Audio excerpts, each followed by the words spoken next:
Les mauvais ouvriers. Mais les mauvais ouvriers, vous savez, ce sont ceux qui ne partagent pas l'évangile de la même façon que les premiers disciples faisaient. En effet, certains pensent qu'ils sont en train d'évangéliser, par exemple, alors que Dieu ne les considère pas comme des bons ouvriers, comme Matthieu le dit dans 23,15. Malheur à vous, scribes et pharisiens hypocrites. Vous parcourez terre et mer pour amener ne serait-ce qu'un seul étranger à votre religion, et quand vous l'avez gagné, vous le rendez pire que vous, et vous lui faites mériter l'enfer 2 fois plus que vous. Il parle à des juifs, là, il ne parle pas à des religions quelconques, il parle au peuple juif. Beaucoup de chrétiens pensent bien faire en témoignant de l'amour de Dieu. Mais il faut s'assurer avant de communiquer cet évangile comme le faisaient les premiers disciples. Autrement, nous prenons des risques. Le risque, c'est que les personnes qui adhèrent à un message qui est incomplet ne soient pas bien fondées correctement sur Jésus-Christ crucifié. Concrètement, les personnes qui n'ont pas reçu l'évangile de la bonne façon risquent de ne pas réaliser qu'ils ont la nécessité de renoncer à eux-mêmes afin de revêtir Jésus-Christ. Nous ne devons pas perdre de vue que nous sommes à la fin des temps. Et le Seigneur nous a avertis qu'il y aura beaucoup de séducteurs, n'oublions pas. En effet, le diable est déchaîné et sait que son temps est compté.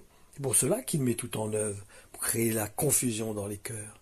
Il agit même dans l'Église de Jésus-Christ, nous pouvons le voir, nous pouvons le constater, en utilisant certains hommes et certaines femmes pour troubler les esprits, afin qu'ils ne découvrent pas la sainte doctrine.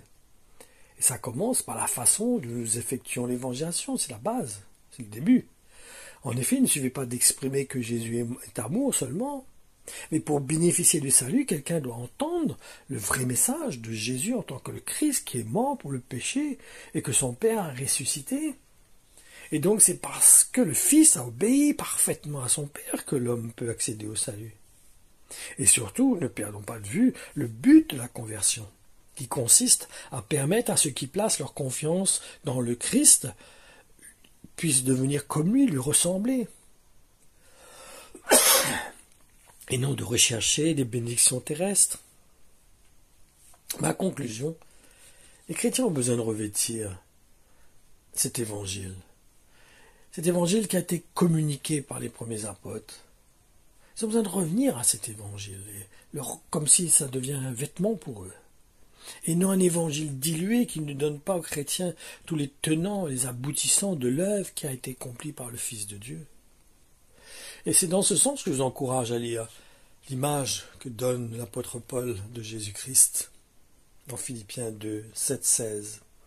Il s'abaissa lui-même avec humilité. Le roi de tous les êtres ici-bas voulut naître en simple serviteur. Esclave volontaire, il a vécu sur terre sans éclat, sans honneur. Homme parmi les hommes, il fut ce que nous sommes, en tout semblable à nous, humble et sans apparence, dans son obéissance, il alla jusqu'au bout. Il humilia son âme jusqu'à la mort infâme d'un criminel en croix. Au trône de lumière, il fut par Dieu son Père élevé roi des rois. À lui honneur suprême, couronne, diadème et sceptre tout-puissant. Jésus, nom qui surpasse tout le temps de l'espace, tous les noms existants. Devant Jésus le Maître, un jour devront paraître hommes, anges, démons. Dans les cieux, dans ce monde, sous la terre et sous l'onde, tous genoux fléchiront. En Maître, tous l'acclament, toute bouche proclame. Jésus est Seigneur, à la gloire du Père. Le ciel, l'enfer, la terre exaltent le vainqueur. Vous de même, mes frères, soyez obéissants. Vous l'avez déjà été lorsque j'étais parmi vous. Maintenant que je suis loin, continuez à suivre mes instructions. Menez à bonne fin dans le saint respect de Dieu le salut qui vous a été donné et traduisez-le en actes. En effet, vous n'êtes pas seul. Dieu lui-même œuvre en vous. Sa bienveillance suscite en vous à la fois la volonté et l'action, afin que ces desseins pleins d'amour se réalisent. Faites tout sans murmure ni plainte. Ne soyez pas de perpétuels mécontents ou hésitants.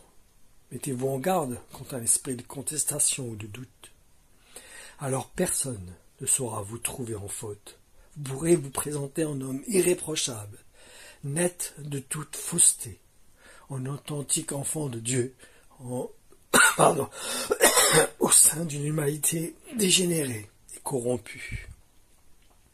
En cette époque perverse et dépravée, vous brillez comme des foyers de lumière au milieu d'un monde enténébré. Vous êtes porteur de la parole de vie. Présentez-la au monde, et lorsque viendra le jour du Christ, j'aurai un sujet de fierté et de joie. Vous serez mon titre de gloire, la preuve que je n'ai pas couru à l'aventure ni peiné en vain. Ma conclusion, ce n'est pas suffisant de parler de Jésus-Christ. Il faut déjà être un véritable disciple qui se laisse être enseigné et être conduit par le Saint-Esprit. Autrement, nous annonçons des mots, un langage, mais nous ne communiquons pas vraiment le cœur de Dieu, le plan du salut complet. Il ne faut pas être vague, il ne faut pas être flou. Il faut réellement apporter le bon fondement, la bonne parole qui emmène le chrétien vraiment à s'attacher à Jésus et à prendre le chemin avec Jésus. Soyez bénis.